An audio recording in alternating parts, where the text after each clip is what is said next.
You know that story we've all been told about success? The one that says if you just put your head down and work hard enough, you'll eventually get ahead? Well, what if that's only half the story? What if that's not exactly how the game is played?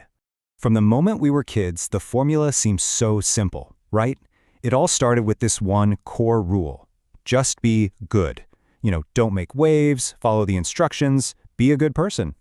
And then, of course, there was the second ingredient, the one everybody agrees on. Work hard. Pour your sweat into it, put in the hours, really show them you're dedicated. It's the go-to advice for pretty much any goal you can think of. And finally, the last piece of the puzzle. Just be patient.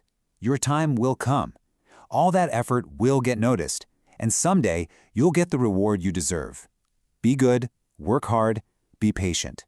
Sounds like a solid plan. But here's the thing.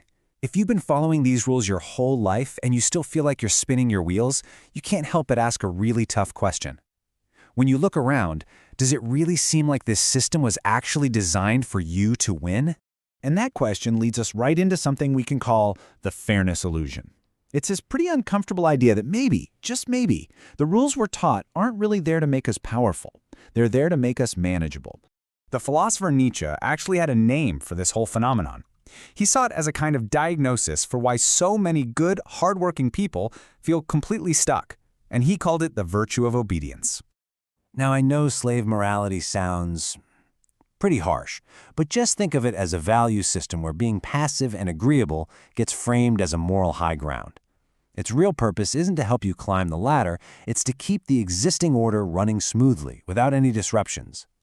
So in this system, obedience isn't just about following rules, it's praised as a virtue in itself.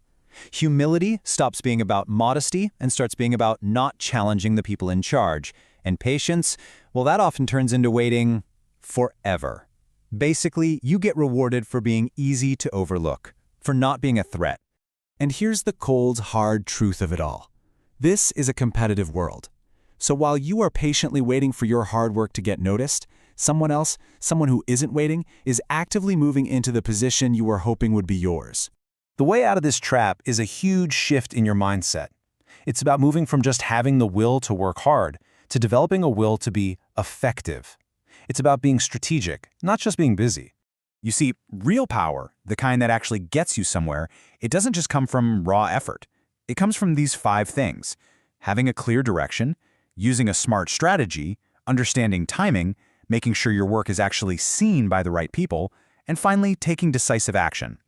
This quote just says it all, doesn't it? We all want to believe that the world is a meritocracy, that the most deserving person always wins. But history tells a very different story. It remembers the people who were effective, the ones who actually got things done. In this gets right to the emotional core of feeling stuck. If you're busting your tail day in and day out, but you're not strategically making your value known, all that effort just becomes a resource for someone else to use. It's a perfect setup for exploitation.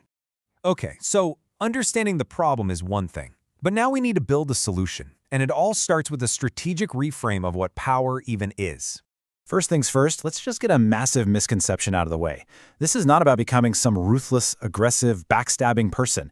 That's a cartoon villain version of power. The goal here isn't to dominate other people. Instead, I want you to think about power like this. It's simply having control over your own direction. It's about being intentional with your life, your career, your energy. It's about you being the author of your story, not just a side character in somebody else's. So let's look at the difference here. The reactive person sees a system that feels unfair and they complain about it.